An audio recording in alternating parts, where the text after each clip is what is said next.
I need new music. This is the JJO Discover New Music Podcast. There we are. I got you. Chris, how you doing, buddy? What's going on, Brock? How are you, brother? I'm doing great. Good to see you again. You as well. I am ready to talk new music. That's one of my favorite things to do with you. And before we start, though, hold on, because I have some congratulations in order. I was looking at my cheat sheet. Let's see. Billboard #1 mainstream rock airplay artist of 2024. Mediabase is #2 active rock airplay artist of 2024.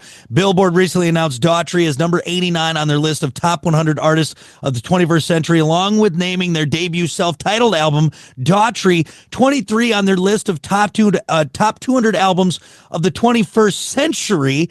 Add that to the laundry list of previous achievements. What would the young man, the young Daughty, the world was introduced to almost 20 years ago, think about all that, my friend? He would be like, no fucking way. Nah. There's too many other cooler bands out there doing big things, man. There's no room. Honestly, dude, I've never been more excited to be in my band than I am now. It is crazy, man. Everything you just mentioned is like, it's still like doesn't quite compute, and I just feel super grateful, man. I feel super grateful. And we figured we would. You're one of the most humble rock stars out there, which I know seems like an oxymoron, humble rock star. But I think, on the precipice of 20 years, because you think that debut album came out in 2006. I mean, you're rounded on that 20 years at this. It's got to be very rewarding, very fulfilling, also crazy at the same time. It is crazy, man. I am feeling my age for sure. I just turned 45, and I cannot, like, it doesn't make sense to me that I was 26 when all this started. Yeah. And in a lot of ways, man, it just feels like we're just starting. It feels like I feel like we're putting out our best work of our career, and that feels good to be this far in the game and feeling like you're just now doing your best work. So I'm just stoked. I'm stoked to be here. That is interesting you bring that up, because you're obviously a veteran in this league. And also, side note, by the way, you look better at 45 with your shirt off than I did at 25. So thanks for that. My New Year's resolutions are not paying off after seeing your music videos. We'll talk about that later. But, it's maybe that confidence that maybe you got that chip off your shoulder. Not that you really had one, but at this point, at 45, at this mark, and now putting out in your mind the best stuff you've done. What's kind of behind that, Chris? I think you just said it. I had a lot of skin to shed, man. I had to grow up. I had to go through a lot of life, man, to get to where I'm at right now. And to this version of myself, and I feel like there was a lot of posturing going on early on in the career, and I think any 26-year-old dude who's got stardom thrown at him can probably have a tendency to go down that route. And I think I was placating a lot back then to the people around me, the labels, the other different formats, and kind of lost the vision, so to speak. And it kind of took a bit of a wake up call in 2020 to realize, like, I'm not doing what I love, man. I'm not doing what I really want to do here. And, I was no longer on a label. I was independent, and I was like, oh, I don't have anybody telling me I can't. No, there's no rules here. I even contemplated, like, man, should I change the band name? So yeah, I think I'm just in a place where I'm really grateful to still be doing this. And I'm super grateful that rock welcomed us back with open arms. I knew, or I kind of was a little worried that it wasn't going to happen in the capacity that I hoped it would. And then, fast forward to 2024 and to get that, number one most played active rock artist was like, I thought it was a joke. I thought my manager, when he sent it to me, I was like, nah, it can't be real. There's no way. It's a dick joke if it was, I tell you. Total dick joke. This is where you could have been. Yeah, see? Well, I'm glad to see. And now we are, and here we are in that 20. And you brought up, where you're at in 2024, and the music you're putting out now. And we got at the tail end of 2024, Shock the System Part 1. And usually when you see a Part 1, that means that's there a Part 2, which we know is coming. And I mean, Chris, just as well as anyone in the industry, just a normal 13-track record is hard. What was the mindset behind making this a little bit more of an epic and a larger scale record for everyone? Well, I think it started with the fact that we were taking forever to make the record. And we had like 3 songs that we were like super stoked on, and Artificial being the first one where we were like, we kind of pumped the brakes on the rest of it because we were so we put all our focus on getting that one right. We were like, we got to go now. Like, we got to put this out now, even though we are nowhere close to finishing the record. And then you start promoting that, and you start, booking shows, and time gets away from you, and you're like, yeah, we still got a record to finish here. Right. And I didn't know how we were going to meet the deadline. So I had a meeting with Big Machine, and they actually approached me with the idea, like, what if we split it into 2 parts? Yeah. And it's still one body of work essentially, but we're doing Part 1 and Part 2. And at the end of it, it comes together and it's one record. And I was like, we can do that? Like, yes, let's go. And it kind of took the pressure off of the back half, and we got that first half done. And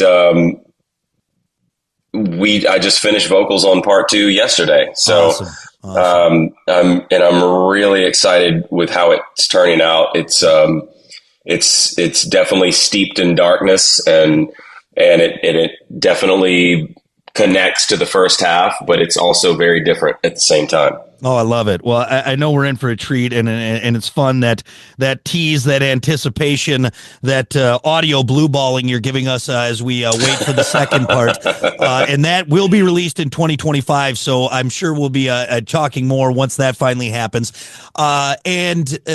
That's the hopes. That is the hopes. All right. Yes. But we're in the first part of the year. We're hoping in 2025. But it'll put it this way: if I have my way, it will be released this year. Beautiful. Let's hope. Let's talk music videos. Along with this, obviously, audio journey that we go on, we have a visual journey, and Pieces, Artificial, were big. I mean, visually, production-wise, very big music videos. And then you had the most recent one for The Dam, which is this epic sci-fi. Other than jumping off an aircraft carrier into an ocean swimming with dolphins, you went big with this one. That's got to be a lot of fun now at this point. I know you've gone out through your career, but that's a big video to get behind. This was the most intense, brutal, toughest video I've ever shot, and the most rewarding, the most fun. And I have so much respect for actors who do this for a living, and stunt people who do this for a living, and especially when it's on location, like the desert. No green screens here, by the way. This was all on location. It was out in Apple Valley, which is like 2 hours outside of LA, and it looked like hills have eyes, man. It was like I felt like we were on another planet. Like it was about 104 to 108 any given time. We couldn't shoot in the middle of the day. We had to shoot in the early morning, like start the day at 4 a.m. and end the day at 9 p.m. and have a big window gap in between. And we did that for 3 days in a row. Wow. And it was windy. It was hot, sand blowing in your face. And it was all the things that a desert brings, except we didn't have any real coyotes or anything, but good. But it was fun. And I remember I had to keep telling myself, you asked for this. You wanted the desert. You wanted the desert.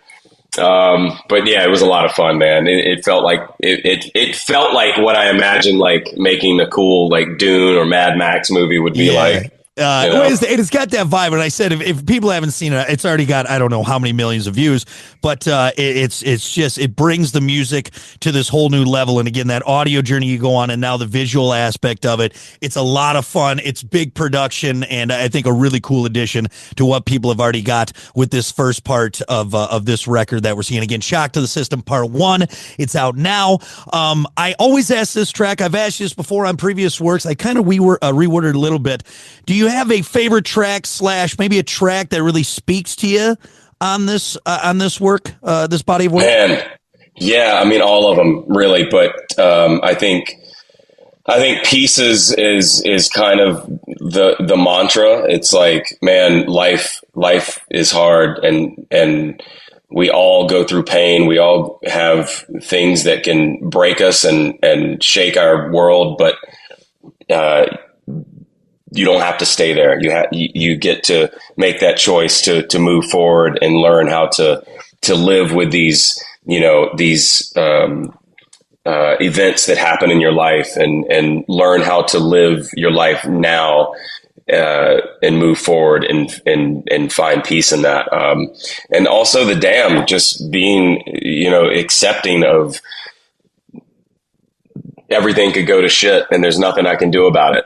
So, I think we all kind of deal with those thoughts and emotions, and life isn't easy, and I try to live by my own words and through these songs, and stay strong through all of it. Yeah. Well, it's amazing what you've put out there, pen to paper, paper to studio to all of us listening and sharing that journey and all of that. And I'm just so happy for you, man. The success is so well deserved. And again, now with our latest work from Daughtry, Shock to the System Part 1, Part 2 to come. And if he has it his way, it'll be in 2025. Before I go, two quick things. We got to play rapid fire, obviously. Let's go. I also want to let everyone know you are featured in this month's Inked magazine. You got a piece in there for your blackouts. Yes. So if you're a fan of Daughtry, you want some more Daughtry in your life, also love tattoos, that's on stands now. Very cool. That's a fun little thing to add to the resume too, isn't it? Yeah, it is, man. That's cool. Yeah, man. Appreciate it.